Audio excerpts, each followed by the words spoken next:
प्रमुख श्री मनोज सिंह जी, युवा मोर्चा के प्रदेश के अध्यक्ष श्री किशोर तिवारी जी, जिला के प्रभारी श्री विनय जायसवाल जी। अब तो एक लाइन से है, बहुत सारे, तो इसलिए आप सब लोग क्षमा करेंगे, मैं आप सब लोगों के नाम को जानता हूँ। और मंच पर उपस्थित हम सब लोगों के जो गार्जियन है, आप कह सकते हो कि वर्षों से हम सब लोग साथ में काम किए। मैं उनका तो नाम जरूर लूंगा, श्याम नारायण जोगी जी। और मंच पर उपस्थित तमाम भारतीय जनता पार्टी के जिला कर प्रदेश के नेतागण और इस सभा में उपस्थित बहनों और भाइयों प्रेस के साथियों, तो मैं अपनी बात प्रारंभ करूं। मैं चाहता हूं कि एक बार जोर से आप सब लोग नारा लगाएंगे। अगर थोड़ी बहुत नींद आ रही है तो वो भी दूर भाग जाएगी। भारत माता की जय। देखो भाई, पीछे हाथ नहीं उठ रहा है, कोई हेमंत सोरेन तो भेजा हुआ लोग नहीं है। भारत माता की जय। भारत माता की जय। भारतीय जनता पार्टी जिंदाबाद जिंदाबाद जिंदाबाद। भारतीय जनता पार्टी जिंदाबाद जिंदाबाद जिंदाबाद। नरेंद्र मोदी जिंदाबाद जिंदाबाद जिंदाबाद। नरेंद्र मोदी जिंदाबाद जिंदाबाद जिंदाबाद। चलिए, बहुत बहुत धन्यवाद। लेकिन हमारी माँ बहने लोग लगता है जो उपवास में, इसलिए हाथ नहीं उठा रहे जल्दी से। और हमारे देश की सरकार जो प्रधानमंत्री नरेंद्र मोदी जी हैं, जब से देश के प्रधानमंत्री बने हैं तब से सबसे अधिक चिंता किसकी करते हैं? माँ बहनों की चिंता करते हैं, गांव की चिंता करते हैं, गरीबों की चिंता करते हैं, किसानों की चिंता करते हैं और मजदूरों की चिंता करते हैं। अभी आपको बता रहे थे, जब देश के प्रधानमंत्री नरेंद्र मोदी जी बने 2014 में, तो उस समय उन्होंने कहा था कि वे हमारी सरकार गरीबों को समर्पित रहेगी, हमारी सरकार मां बहनों को समर्पित रहेगी, हमारी सरकार गांवों को समर्पित रहेगी, किसानों को समर्पित रहेगी। तो उस समय लगता था कि शायद नेता तो ऐसे ही भाषण देते, लोग उसको मजाक उड़ाते थे। लेकिन देश के प्रधानमंत्री ने जो कहा था उसी काम को करना उन्होंने प्रारंभ किया। सबसे पहला काम उन्होंने क्या किया? हमारी मां बहनों की इज्जत को इन्होंने सुरक्षित किया, क्योंकि देश के प्रधानमंत्री नरेंद्र मोदी जी पूरा भारतवर्ष घूमे हुए थे। उनको पता था कि देश में गरीबों की हालत क्या है। गरीबों के घरों में शौचालय नहीं होता था, या सूर्योदय के पहले या सूर्यास्त के बाद क्योंकि समय का वो इंतजार करते थे, कितनी कठिनाइयों में होते थे। लेकिन देश के प्रधानमंत्री नरेंद्र मोदी जी ने सबसे पहला काम गरीबों के घरों में इज्जत घर भी बनाने का काम किया। अगर ये किसी ने समझा और ये किसी ने काम किया तो देश के प्रधानमंत्री नरेंद्र मोदी जी ने किया। अभी आपको बता रहे थे, गरीबों तो झोपड़ी में हम सब लोग रहते थे, झोपड़ी में रहने वालों को लगता था कि हमारे नसीब में नहीं है पक्का मकान की। लेकिन देश के प्रधानमंत्री नरेंद्र मोदी जी ने कहा कि गरीबों को भी पक्का मकान दी जाएगी। और पहले आपको बताए, पहले किस प्रकार से पक्का मकान बनता था। लेकिन देश के प्रधानमंत्री नरेंद्र मोदी जी ने प्रधानमंत्री आवास देने का काम किया, और आवास के साथ उन्होंने कहा कि चूल्हा भी मिलेगा, गैस कनेक्शन भी मिलेगा। पहले याद करो, पहले लोग सोचते थे गैस चूल्हा में खाना कौन पकाएंगे? शहर में रहने वाले पकाएंगे। लोगों को लगता था कि शहर में रहने वाले लोगों के लिए सिर्फ गैस है, शहर में रहने वाले लोगों के लिए ऐसा गैस की चूल्हा है। लेकिन देश के प्रधानमंत्री नरेंद्र मोदी जी ने गरीबों के घरों तक भी गैस कनेक्शन और गैस की चूल्हा फ्री में पहुंचा दिया, ताकि आज गरीबों के घरों में भी ये उपलब्ध है। और इतना ही नहीं, जब रक्षाबंधन का समय था, पिछले रक्षाबंधन के दिनों में इस देश के प्रधानमंत्री नरेंद्र मोदी जी ने रसोईया गैस में भी 200 रुपया की सब्सिडी दिया। जिन मां बहनों ने उजाला योजना के तहत गैस कनेक्शन लिया है, उन मां बहनों के लिए उन्होंने पहले से 200 रुपये की सब्सिडी था उसने और 200 रुपया दिया, यानी 400 रुपया की सब्सिडी दिया। और उसके बाद भी देश के प्रधानमंत्री जी ने कहा कि देश में आज भी बड़ी तादाद में मां बहनें हैं जिनके घर में गैस की चूल्हा और गैस की कनेक्शन। वैसे मां बहनों के लिए भी देश के प्रधानमंत्री नरेंद्र मोदी जी ने 75 लाख फिर से गैस कनेक्शन देने की उन्होंने योजना बनाई है। आने वाला समय ऐसी गरीब मां बहनों के घरों में भी गैस और गैस कनेक्शन पहुंच जाए। तो ये अगर कोई सोचता है गरीबों के बारे में तो देश के प्रधानमंत्री नरेंद्र मोदी जी सोचते। पहले आप याद करिए बैंकों का राष्ट्रीयकरण तो कब का हो गया था, जब श्रीमती गांधी प्रधानमंत्री थी, लेकिन गरीबों की पहुंच बैंक तक नहीं थी, चौखुट पार नहीं कर पाते थे। गरीबों को कोई घूस बैंकों में नहीं देता था। उस समय तो बैंक में खाता सिर्फ शहर के रहने वाले, पैसे वाले और नौकरी चाकरी करने वालों का ही था। लेकिन देश के प्रधानमंत्री नरेंद्र मोदी जी जब बना, गरीबों को भी खाता बैंकों में खुलवाए, जनधन खाता खुलवाए, पैसा नहीं तो जीरो बैलेंस पर खाता खुलवाए, लेकिन गरीबों का भी बैंक में खाता खुलवाए। लोग क्या कहते थे, वे खाता तो खुला, गरीबों के पास पैसा कहाँ है। अभी आपको बता रहे थे कि जितनी भी प्रकार की सब्सिडी होती है या अनुदान मिलता है गरीबों को, सीधे दिल्ली से वो पैसा खाते में भेज देते हैं। और आप याद करिए कोरोना के काल में तो पूरी धरती में सब कुछ बंद हो गया था। कल कारखाना बंद था, गाड़ियां चलनी बंद हो गई थी, रेलगाड़ी बंद था, हवाई जहाज भी बंद था। लेकिन देश के प्रधानमंत्री उस समय लोग चिंतित थे कि आप कैसे बचेंगे, कैसे बचाएंगे। लेकिन देश के प्रधानमंत्री नरेंद्र मोदी जी ने सबसे पहले उस जनधन खाते में, गरीबों के खाते में उन्हें पैसा भेजने का काम किया।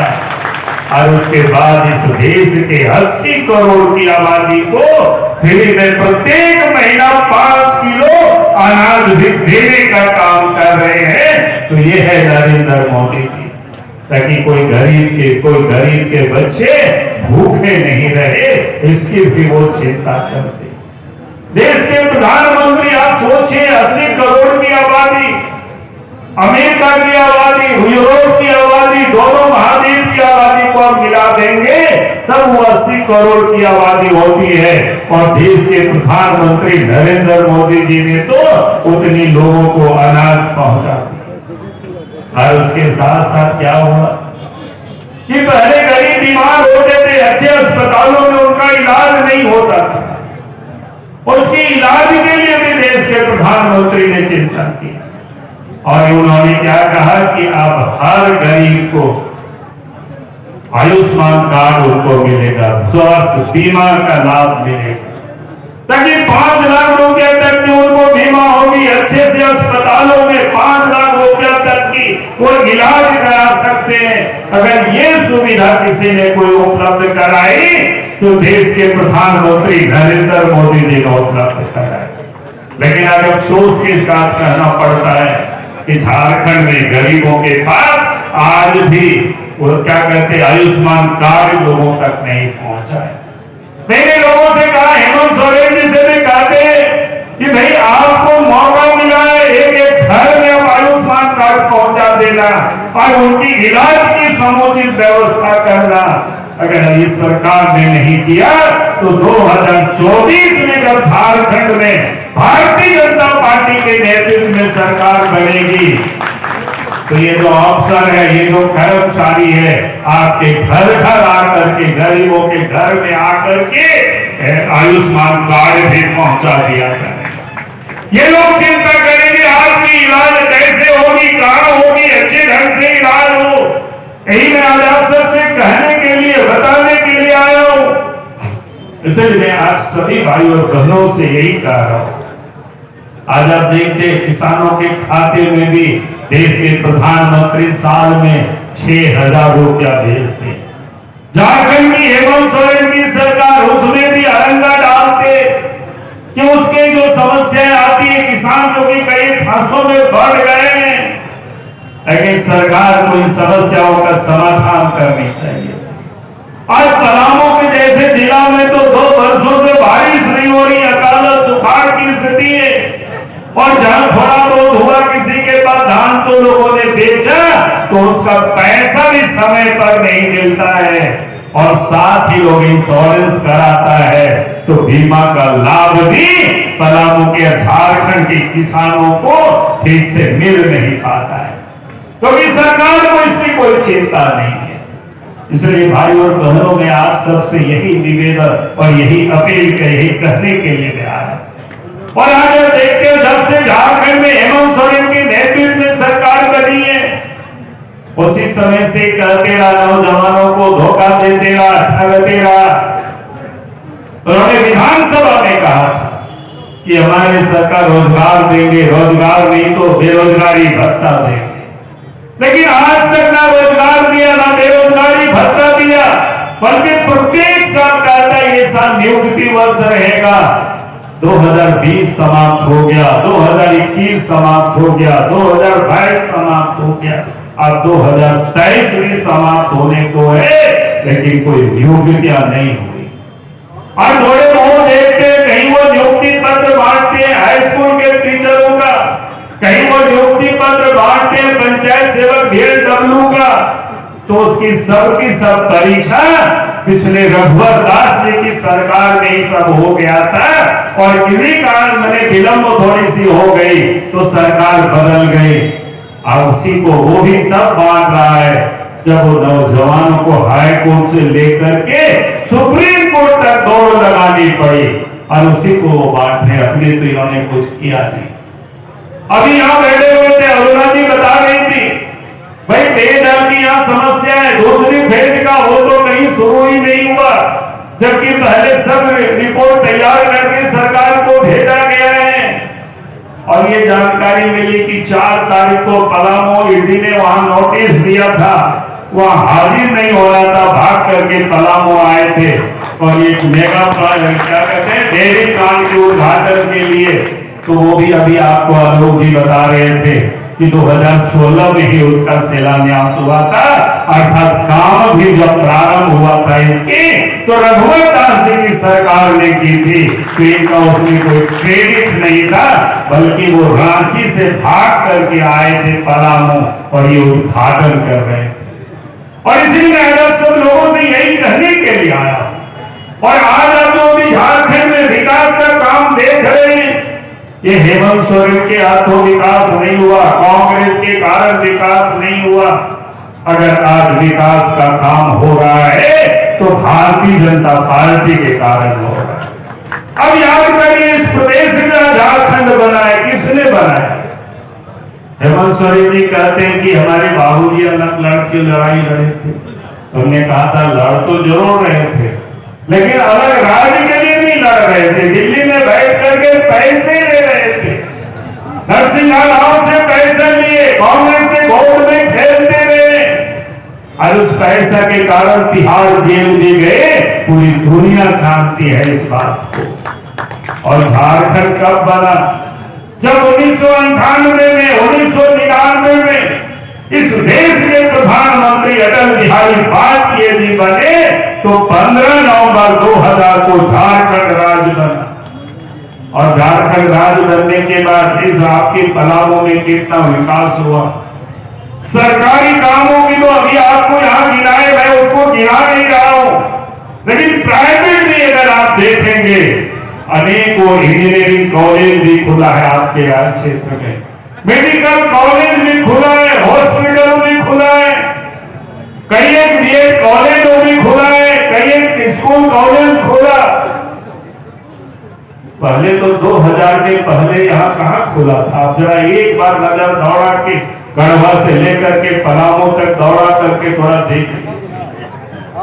उस समय भी सरकारें होती थी, लेकिन जब बीजेपी की सरकार बनी तो विकास का काम प्रारंभ हुआ और चारों तरफ ये काम दिखाई पड़ता है।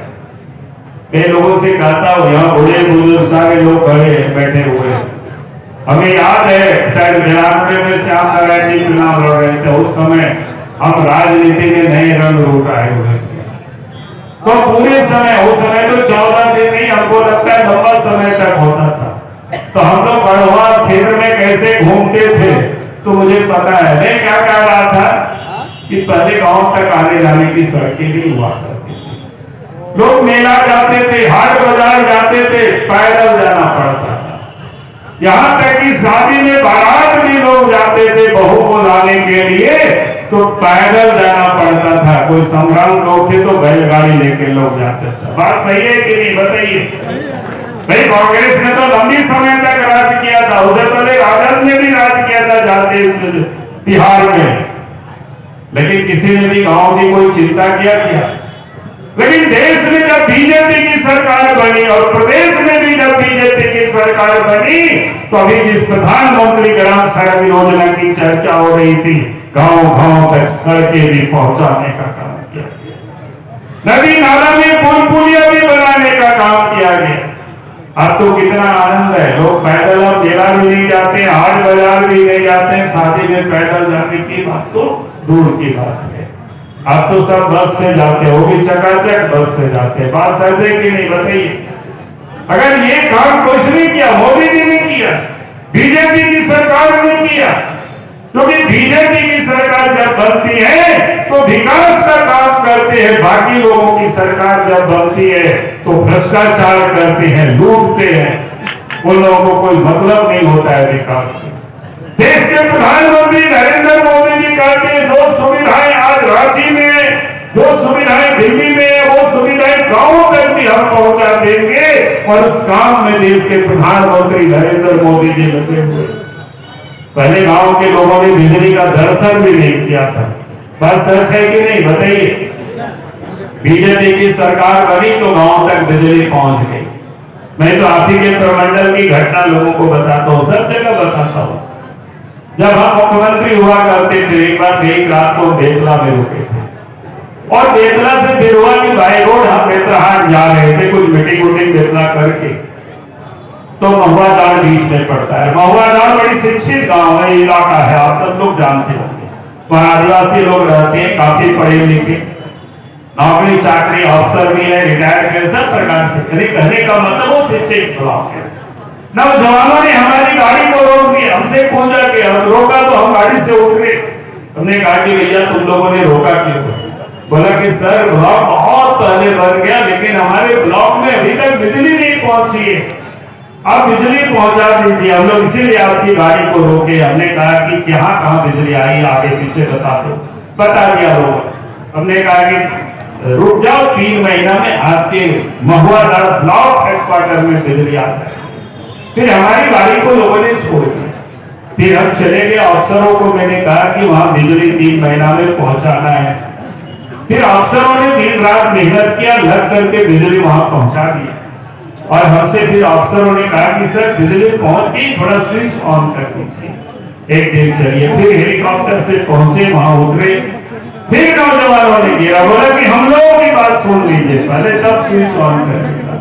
हमने कहा कि भाई क्या हुआ, अगर घर घर नहीं लगा है तो लग जाएगा।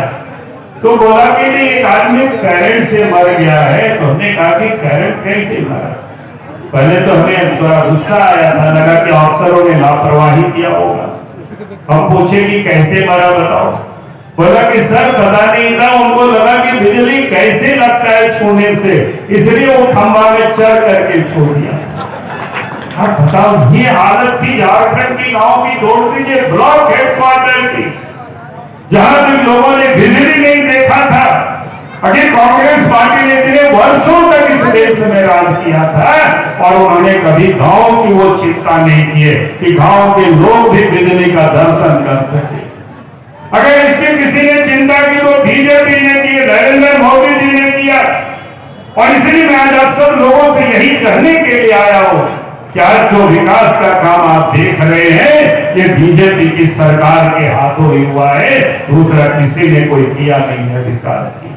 तभी आज आप देख रहे, आज तो लड़के पढ़े लिखे हैं, भटक रही है, नौकरी नहीं मिल रही है, स्कूलों में मास्टर की कमी है, अस्पतालों में डॉक्टर की कमी है, नर्स की कमी है, दवा की कमी है, कोई देखने वाला नहीं है।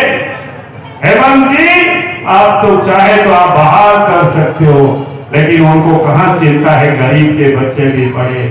ने कहा कि आप सब लोग थोड़ा चिंता करिए, 2024 में जैसे ही झारखंड में भारतीय जनता पार्टी के नेतृत्व में सरकार बनेगी, 6 महीनों के अंदर में स्कूल में मास्टर भी दिखेंगे, अस्पतालों में डॉक्टर भी दिखेंगे।